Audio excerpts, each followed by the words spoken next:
여러분, 통장에 5천만 원이 있다고 칩시다. 내일 아침 눈 떠보니 그 돈으로 짜장면 한 그릇도 못 산다면 어떨까요? 말도 안 된다고요? 레바논에선 2019년부터 은행이 문을 걸어 잠갔고 평생 모은 저축이 그대로 갇혀버렸습니다. 베네수엘라는 2년 만에 물가가 100만 배 뛰었고 짐바브웨에선 100조짜리 지폐가 휴지가 됐죠. 우리 원화도 2년 사이 달러 대비 25% 폭락했고 환율은 매일 최고치를 경신하고 있습니다. 더 무서운 건 이런 위기 속에서도 오히려 부자가 되는 사람들이 반드시 있다는 사실이죠. 부는 사라지지 않습니다. 단지 주인만 바뀔 뿐이거든요. 오늘 이야기를 끝까지 들으시면 여러분은 두 부류 중 하나가 됩니다. 잿더미 속에서 울고 있을 사람, 아니면 그 잿더미에서 금을 캐내는 사람. 지금부터 나오는 얘기 때문에 어떤 사람은 10년을 잃고 어떤 사람은 인생이 바뀝니다. 자, 그럼 시작하겠습니다.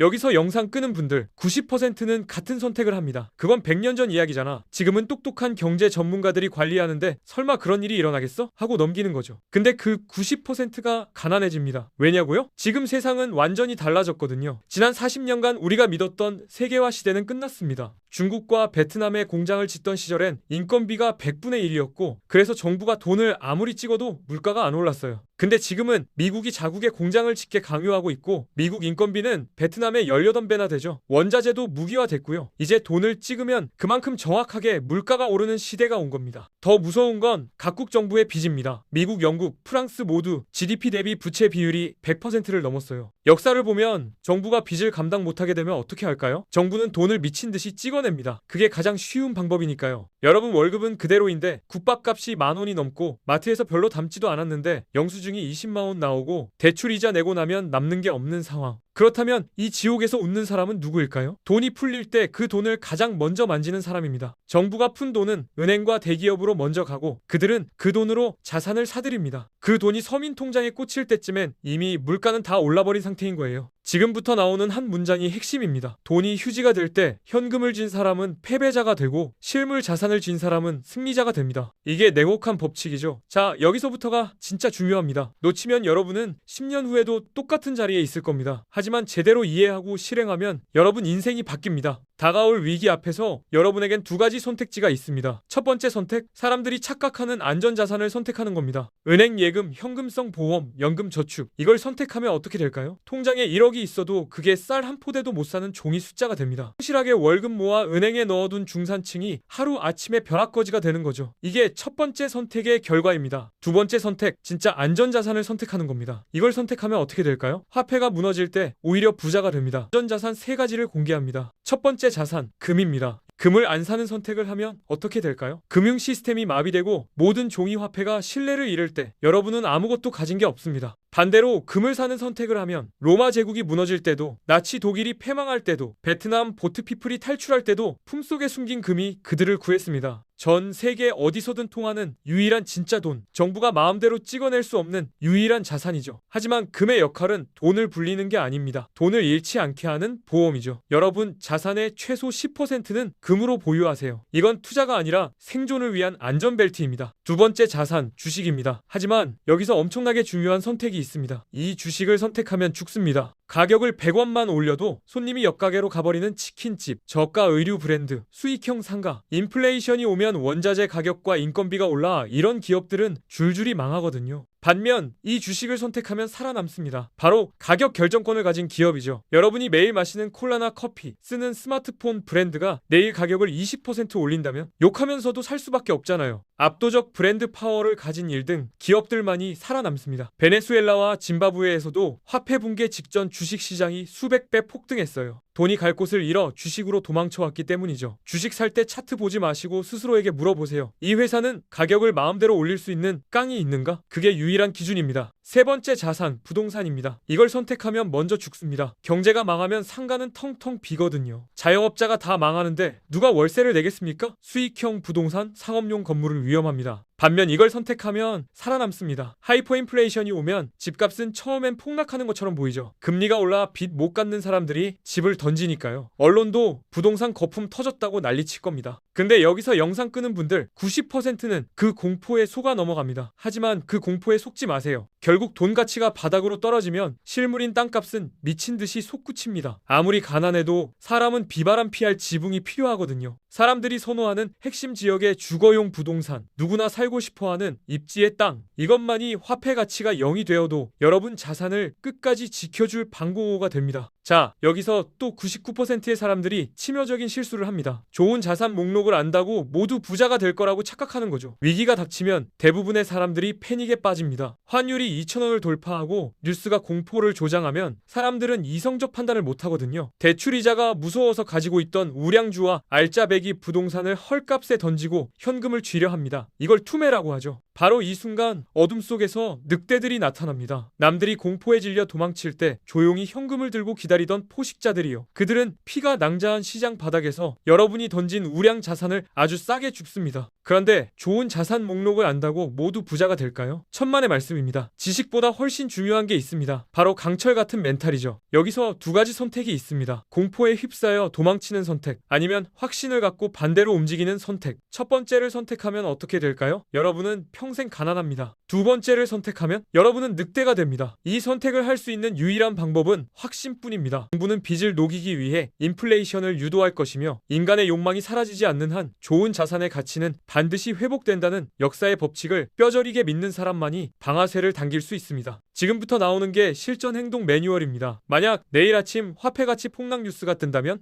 1단계, 은행 예금의 원화를 달러나 금으로 환전해야 합니다. 그러지 못하면 가만히 앉아서 돈이 휴지되는 걸 지켜보게 됩니다. 무엇이든 물건으로 바꾸세요. 2단계, 빚 관리입니다. 변동금리 대출이 있다면 무조건 고정금리로 갈아타야 합니다. 인플레이션 때는 금리가 연 20에서 30%까지 가거든요. 자산 가격이 오르기 전에 이자에 치여 망하지 않으려면 미리 방어막을 쳐야 해요. 반대로 고정금리 빚은 인플레이션 상황에서 최고의 선물이 됩니다. 빚의 실질 가치가 줄어드니까요. 3단계 기다림입니다. 안전하게 자산을 지켰다면 이제 웅크리고 기다리세요. 곡소리가 나고 경매 물건이 쏟아질 때, 남들이 절망하며 자산을 던질 때가 바로 여러분이 쇼핑 나갈 골든타임입니다. 마지막으로 제가 가장 강조하고 싶은 자산이 하나 있습니다. 정부가 세금 매길 수도 없고 돈이 휴지가 되어도 빛나는 것, 바로 여러분의 능력입니다. 세상이 물물교환 시대로 돌아갈 때 여러분은 시장에 뭘 내놓으시겠습니까? 여러분 머릿속의 지식, 손끝의 기술, 남의 문제를 해결해 줄 수 있는 능력, 이것이야말로 인플레이션과 함께 몸값이 오르는 최고의 안전자산입니다. 돈이 휴지가 된다는 건 기존 질서가 무너지고 판이 새로 깔린다는 뜻이죠.